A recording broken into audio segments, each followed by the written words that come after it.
오늘은 기도의 파노라마, 시편이라는 주제로 나누고자 합니다.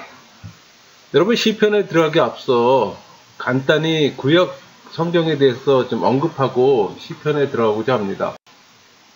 구약 성경에는 모세, 여호수아, 사무엘, 다윗, 솔로몬, 이사야 등으로 여러 계층과 배경을 가진 32명의 사람들에 의해 기록된 시, 역사, 설교, 짧은 이야기들로 뒤섞여 있어요. 그러니까 32명의 성경 기자들이 썼음에도 그 성경의 그 놀라운 통일성은 하나님께서 직접 관여하셨다는 강력한 증거입니다. 놀랍게도 각 부분은 하나의 이야기처럼 서로 잘 맞아 들어가요. 여러분들이 많은 시간 인내하고 구약 성경을 읽을수록 더 많은 구절을 이해할 수 있고, 또 더 많이 이해할수록 그 구절 속에서 우리 자신을 더 많이 발견하게 됩니다. 우리가 사용하는 많은 개념들, 즉 새로운 것, 개인, 사람, 역사, 자유, 영, 공의, 믿음, 순례, 혁신, 이런 것들이 구약 성경에는 자주 나옵니다. 그러므로 유대 문화를 이해하지 않고는 구약 성경 속에 담긴 세계와 우리의 위치를 바르게 알 수가 없어요.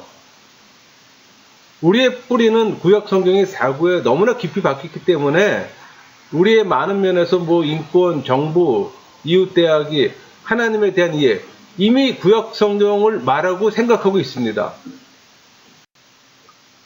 우리가 읽는 구약 성경을 예수님께서도 읽으셨고 또 사용하신 성경이에요. 그러니까 구약 성경은 예수님께서 들으신 기도입니다. 그분이 암송하신 시편이고 또 그분이 부르셨던 노래예요. 그분이 어린 시절 잠자리에 들면서 들었던 이야기고 또 그분이 상고했던 예언들입니다. 여러분, 구약 성경에서는 성부 하나님만을 계시하셨기에 하나님을 아버지로 그립니다. 그러니까 구약 성경은 하나님을 다양한 모습으로 그려요. 성자 하나님과 성령 하나님은 아직 계시되지 않았기 때문에 삼위 하나님에 대한 바른 이해함이 없어요. 적어도 구약 사람들에겐. 그러나 우리는 삼위 하나님이 전부 계시되셨기 때문에 구약에서 삼위 하나님의 역할 분담하고 있다는 그 사역의 모든 건 이제는 알 수가 있죠. 그러니까 성자 하나님은 말씀으로 사역하시고 성령 하나님 이적으로 사역했음을 우리는 볼 수가 있습니다. 구약을 보면서 삼위 하나님의 사역을 보지 못한다면은 그건 구약을 잘못 보는 겁니다.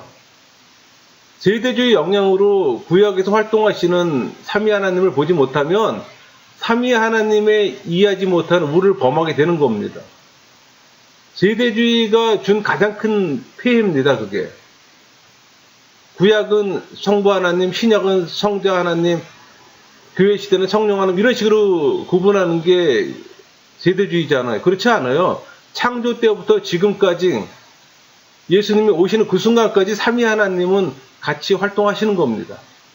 그러니까 우리가 하나님을 분명히 규명했다고 생각하는 바로 그 순간 구약 성경은 또 그분에 대한 전혀 새로운 그림을 제시합니다. 그러니까 우리는 구약 성경에서 이 세상이 우리가 아니라 삼위 하나님을 중심으로 돌고 있다는 지속적인 메시지를 계속 듣습니다.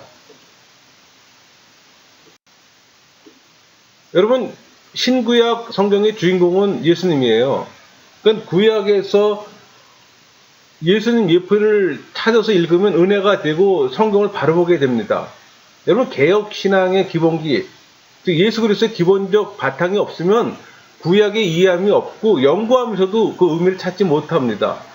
그러니까 구약에서 성자 하나님을 찾을 수 있어야 하는 거예요. 그러니까 구약을 연구하면서 예수 그리스도라는 필터를 사용해서 복음을 도출해내지 못하면 구약을 연구하는 의미가 없어집니다. 구약의 인물 설교와 도덕적 설교, 교인적 설교는 설교가 아니에요. 그건 인문학, 불신자 인문학 강의 수준에 불과합니다.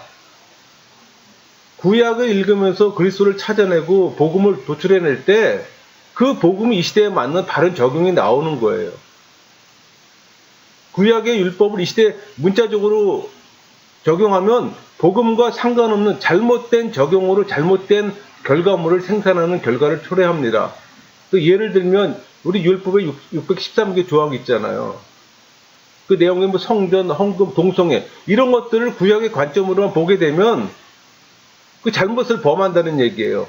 복음의 관점에서 그런 것들을 볼 때 바른 적용이 되는 거예요. 그러니까 구약을 문자적으로 적용하는 사람들은 그리스도의 본질적 사역에 대한 작은 지식만 가지고 구약을 읽기 때문에 구약에서 그리스도를 찾고 복음을 찾아내는 걸 모르는 거예요. 그래서 구약을 문자적으로 적용하고 읽게 됩니다. 근본주의들의 대표적인 예고 세대주의가 바로 그런 대표적인 케이스예요. 우리는 구약 성경에서 삼위 하나님께서 어떻게 일하시는지 배우지만 그분이 일하시는 방법은 우리가 기대하는 것과는 전혀 달라요. 그러니까 삼위 하나님께서는 아주 천천히 예측할 수 없게 역설적으로 움직이세요. 그러니까 삼위 하나님의 역사에서 하나님께서는 크기나 힘이나 부에 감명을 받지 않으세요. 그분이 원하시는 것은 믿음입니다. 그분의 역사에서 나타나는 영웅들은 힘이나 부의 영웅이 아니라 믿음의 영웅인 거예요. 그럼 시편 본론으로 들어가 볼까요? 여러분 시편은 150개의 고대 히브리어 시, 노래, 이스라엘 역사 속에 각각 다른 시기에 쓰여진 기도문으로 구성된 모음집입니다. 그러니까 많은 시들은 다윗 왕과 관련돼 있고 특히 73편이 그래요. 그는 시인이자 하프 연주자잖아요. 시편에는 다른 기자들도 많이 있습니다. 아삽의 시, 고라 자손의 시, 성전 예배 지도자들의 시, 솔로몬과 모세의 시, 또 무명의 시인들도 있어요. 또한 이스라엘 성전 안에서 성가대에 의해 불려진 시편들도 많아요. 하지만 시편이 실제로 찬송가는 아닙니다. 이스라엘의 바벨론 포로 시기 이후부터 고대 시들이 모여졌고 또한 계획적으로 배열되어 우리 앞에 시편으로 정리된 겁니다.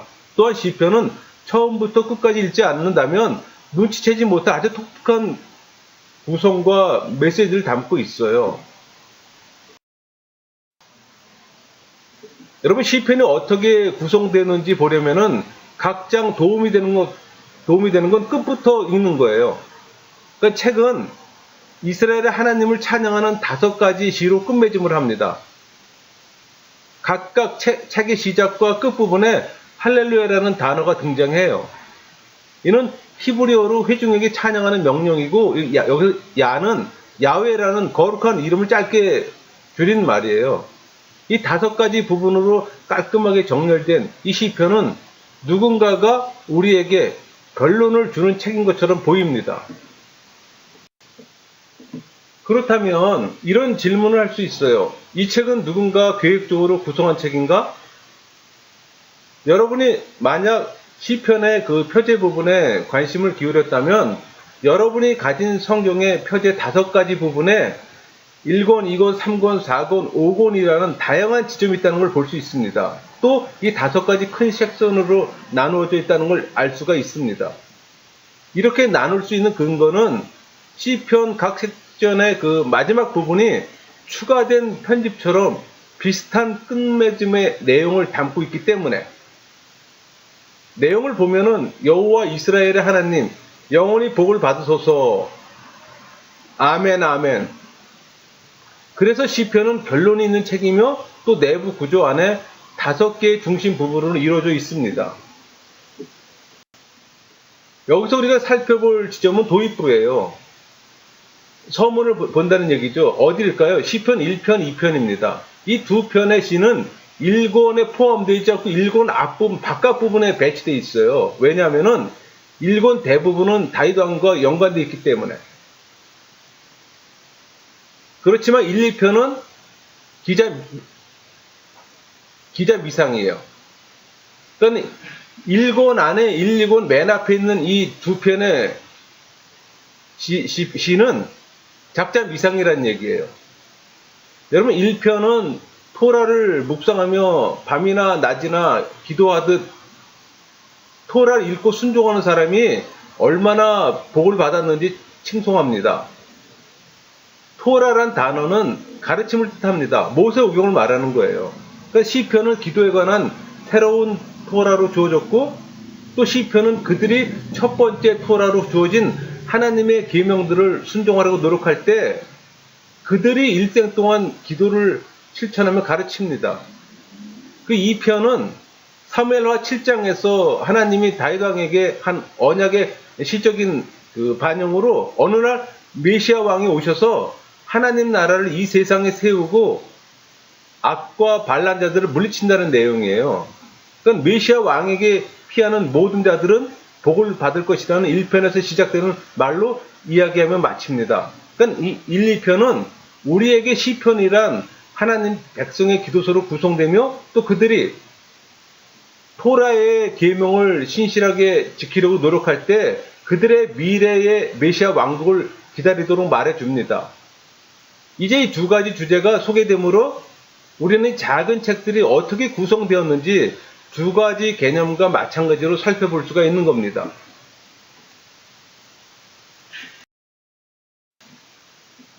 1권을 보면은 그 특징적인 것은 15편과 24편에서 언약의 신실함을 요청함으로 시작하고 끝이 납니다.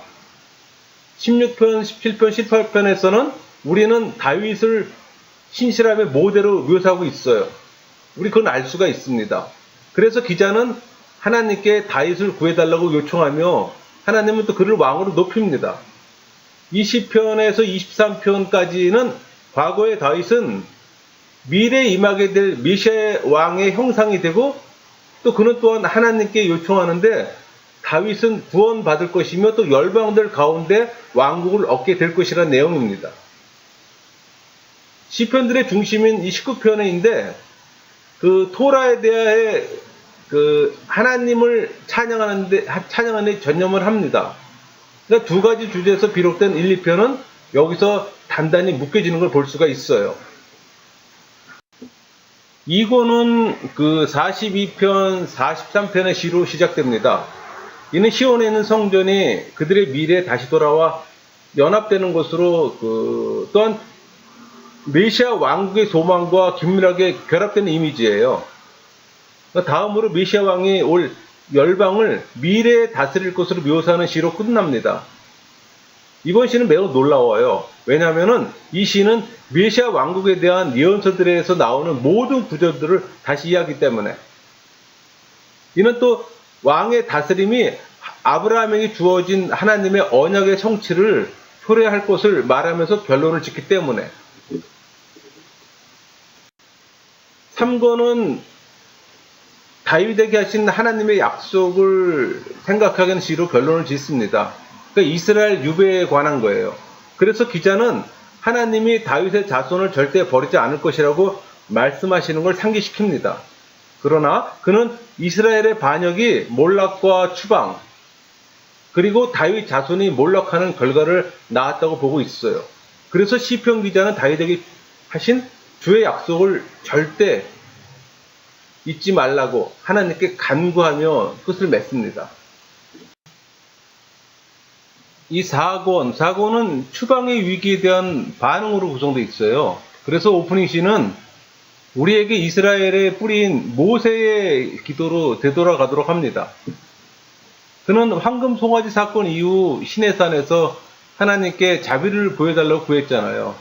그 4권의 중심에는 이스라엘의 하나님이 온 세상과 피조물, 나무가 손뼉치고 산과 강이 노래하며 다스리는 진정한 왕으로 공표되고 또 모두가 부르심을 받아 하나님께서 그의 공의와 그의 나라를 온 세상에 가져오실 미래의 날을 기념하는 시편으로 가득합니다.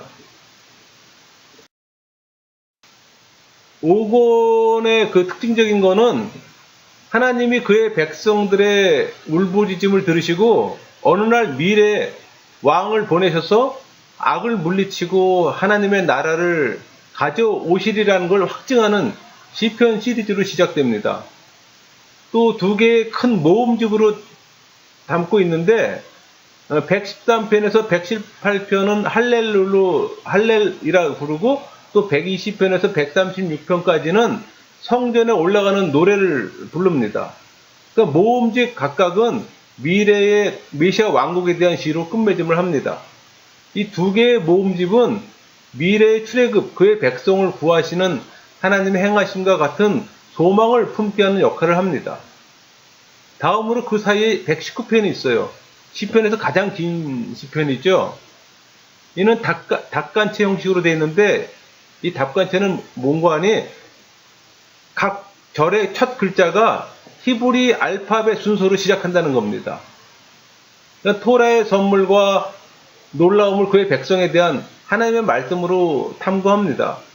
그러니까 1편과 2편에서의 주제와 토라, 그리고 메시아가 모두 5권에서 결합되는 거예요. 이는 우리에게 시편 5권을 총망라한 결론을 제시하기도 합니다. 148편의 모든 피조물들이 모여 이스라엘의 하나님을 찬양합니다. 왜냐하면 그는 그의 백성의 뿔을 높이셨다는 이 글을 썼기 때문에. 이 뿔은 전쟁의 승리에서 들린 황소의 뿔을 상징합니다. 그리고 이러한 이미지는 한나의 노래에서도 동일한 이미지로 사용되었습니다. 우리 사무엘상 2장뿐만 아니라 시편 132편에서도 등장을 해요. 그 뿔은 미래 메시아 왕과 악에 대한 그의 승리를 상징합니다. 이 시편에 가장 어울리는 결론이기도 합니다. 그리고 이 시편은 순서에 따라 읽지 않으면 놓치기 쉬운 것들이 있어요. 이 시편은 다양한 유형의 시들로 담겨져 있다고 했잖아요. 그러나 이러한 시들은 기본적으로 두 가지 큰 카테고리가 있습니다. 애가와 찬양시예요. 애가는 얼마나 세상이 끔찍한지에 대한 고통, 고난, 분노로 기도합니다. 또 이 시들은 세상이 무엇이 잘못되었는지 또 주목하며 그려요. 또 하나님께 무엇인가를 하시기를 또 구합니다. 그러니까 이 책 안에는 많은 것들이 있고 또 우리에게 무엇인가 중요한 것들을 말합니다. 즉 애가는 이 세상에 보이는 악을 대하는 적절한 반응이기도 해요. 우리 1권과 3권까지 주목해야 할 것은 애가는 시편의 앞부분에서 두드러지게 나타납니다. 하지만 유의해서 보세요. 왜냐하면 앞부분에서도 찬양시를 이따가 볼 수 있기 때문에. 그러니까 찬양시는 기쁨과 축하의 시며 또 이 시들은 세상의 좋은 부분에 관심을 기울입니다. 또 이 시들은 하나님이 우리 삶에 행하신 것들의 이야기를 또 이야기하며 또 주께 감사드려요. 4권과 5권에서는 찬양시가 애가시보다 더 많이 나오고 이 모든 5파트에서 할렐루야라는 그 결론을 끝이 난다는 사실을 우리는 알 수가 있습니다. 그러니까 애가에서 찬양시로의 전환은 기쁜 뜻을 지니고 또 이는 우리에게 기도의 본질에 대해서 이야기합니다. 우리가 메시아 왕국을 소망할 때 시편은 우리에게 기도하도록 가르치기 때문에 우리의 삶과 세상의 비극적 상태를 바라볼 때 우리에게 긴장 상태를 조성시킵니다. 그러니까 시편은 우리에게 우리 삶의 고통을 무시하지 말라는 가르침을 또 주며 동시에 성경적 믿음은 하나님의 약속인 미래의 메시아 왕국을 고대화하는 것임을 또 가르쳐 주기도 해요. 그러니까 토라와 메시아, 애가와 찬양시, 그리고 믿음과 소망, 이것이 시편 전체의 내용이에요.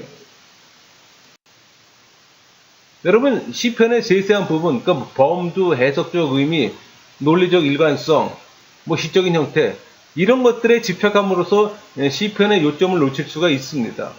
그 요점이란 시편은 인간이 하나님께 쓰는 개인적 편지와 아주 매우 유사한 영적 일기장이라는 겁니다. 그러니까 시편의 수시는 다른 사람들이 아닌 하나님이에요. 그래서 시편은 우리 모두의 편지요 영적 일기장이에요. 또 시편은 믿음과 행위의 문제에 관해 하늘에서 주어진 사도적 권위가 있는 선언도 아닙니다. 그저 시편은 시의 형태로 다양한 사람들이 다양한 분위기에서 기록한 개인적인 기도예요. 시편 기자 중에는 농부도 있는가 하면 왕도 있고 또 전문 음악가가 있는가 하면 또 아마추어도 있어요. 시편은 자신들이 하나님에 대해 믿는 것과 실제 생활에서 경험하는 것을 연결시켜 보려고 애쓰는 보통 사람들의 경우를 보여줍니다. 여러분, 우리 인생이 사람 생각에 따라 다르지만 뒤에 엉켜져 있잖아요.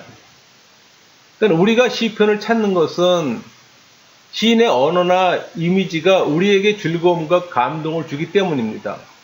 그러나 시인의 의도가 성공한다면 우리는 지식보다 더 큰 것을 얻을 수가 있어요. 바로 변화된 시각입니다.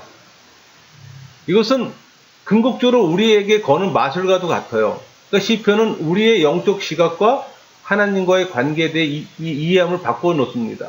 그러니까 기본적인 수준에서 시편은 우리가 인생에 대해 믿는 것과 또 인생에서 실제로 마주치는 것을 조화시키도록 도와줘요. 그러니까 시편에는 세상은 자신들을 버릴지라도 자신들은 사랑이 많고 은혜로우시며 또 신실하신 하나님을 믿고 싶어하는 사람들의 고뇌에 찬 일기로 담겨져 있습니다. 그러니까 시인들이 이러한 문제와 힘겹게 씨름하는 모습을 보여주는 시편들이 많아요. 때로는 시인들은 시편을 쓰는 바로 그 과정에서 믿음의 감정과 믿음의 교리를 조화시키는 법을 또 찾아내기도 합니다. 우리가 그 신명기에서 설교하는 모세처럼 시편 기자들은 좋았던 순간들을 회상하면서 또 하나님께서 이스라엘 역사에 개입하셨던 때를 되돌아봅니다. 여러분, 시편은 영적 치유의 모델을 제시하기도 합니다. 그러니까 성경에는 하나님께서 몹시 실망한 사람들의 자세한 기사가 포함되어 있어요. 그러니까 욥과 모세가 하나님께 대한 실망을 표현한 것뿐 아니라 하박국, 에레미야, 또 이름 없는 많은 시편 기자들이 그랬어요. 그러니까 몇몇 시편들은 하나님께 화가 난, 또 뭐 하나님께 배신당한, 또 하나님께 버림당한, 또 하나님께 실망한 이란 이 제목이 붙어져 있어요. 여러분, 150편의 시편은 진행 중인 영적 치유의 모자이크화를 제시합니다. 뭐 의심, 편집증, 뭐 경솔함, 비열함, 뭐 기쁨, 증오, 즐거움, 뭐 찬양, 복수, 배신, 이런 것들로 다양한 모든 것들이 시편에서 찾을 수가 있습니다. 한때 이러한 감정의 폭발이 무익한 혼란이라고 보았습니다. 그러나 이제는 이것을 건강의 표시로 봅니다. 시편에서 배운 거는 하나님께 대해 느끼는 모든 감정을 하나님께 내어놓아도 좋다는 겁니다. 여러분, 우리가 하나님을 찬양함으로써 피조물은 우주에서 선하고 또 참되고 아름다운 모든 것들을 창조자로부터 나온다고 즐겁게 인정합니다. 또 이런 찬양은 하나님 앞에서 우리의 적절한 위치를 또 상기시켜 줌으로써 하나님뿐만 아니라 우리에게도 영향을 미쳐요. 그러니까 시편 기자들, 특히 다윗은 자연 세계와 보다 긴밀한 유대가 있었기 때문에 찬양에서 큰 유익을 얻었습니다. 그러니까 시편 기자들은 감정을 그대로 표출하면서 하나님을 찬양했어요. 그러니까 시편은 하나의 그 전체적인 어떤 통일체로서 잘 맞아 들어가는 세상, 그러니까 모든 것을 지켜보는 인격적인 하나님에 의해 유지되는 세상과도 같습니다. 또 그런 걸 제시하기도 하고, 그러니까 시편은 꼭 필요한 말씀들을 줌으로써 찬양이 부족한 문화의 문제를 또 멋지게 해결해 주기도 합니다. 여러분, 우리가 해야 할 일은 그저 이러한 말씀들 속에 들어가 시편의 내용이 우리의 내적인 태도를 재조정하는 것뿐인 걸 우리 깨달아야 됩니다.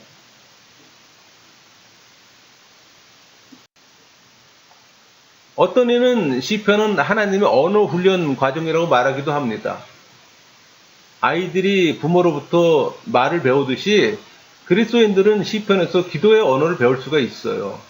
여러분, 혹시 기도에 어려움 있으신 분 계십니까? 시편을 자주 보고 암송하세요.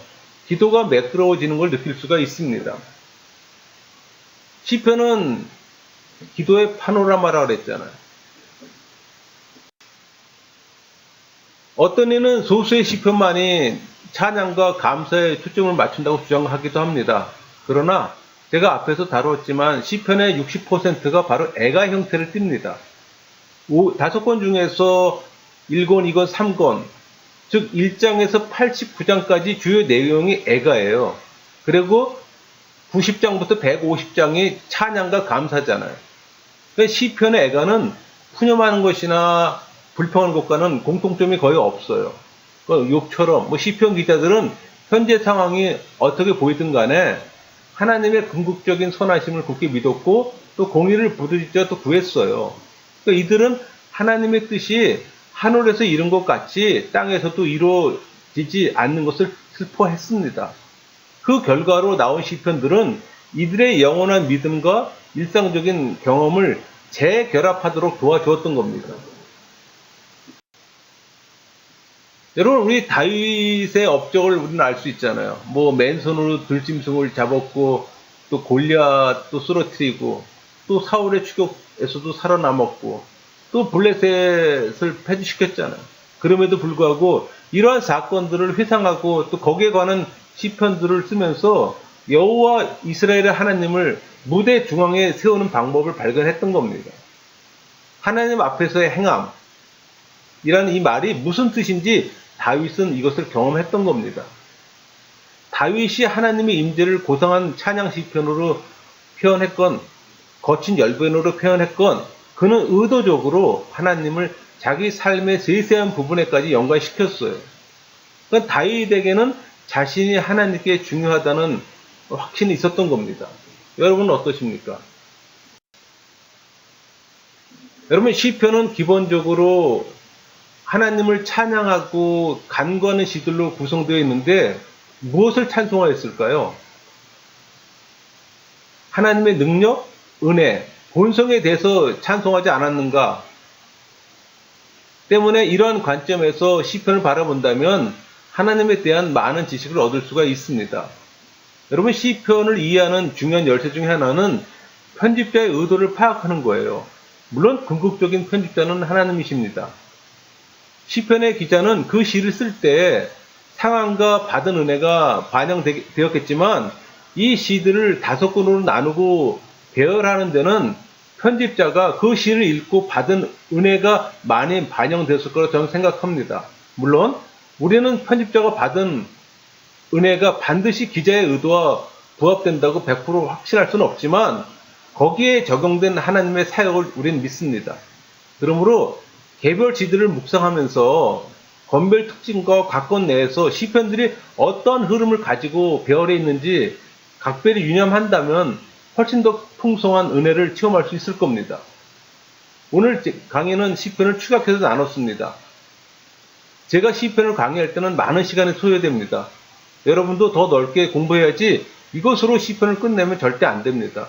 게으른 분이 있을 것 같아서 독파심에서 드리는 말씀이에요. 시편은 많은 기도들로 구성되어 있어요. 이 기도문들을 잘 묵상하고 우리가 하나님께 어떻게 기도해야 하는지 교훈으로 삼는다면 더 많은 것을 얻을 수 있다고 저는 확신합니다. 강의를 마치겠습니다.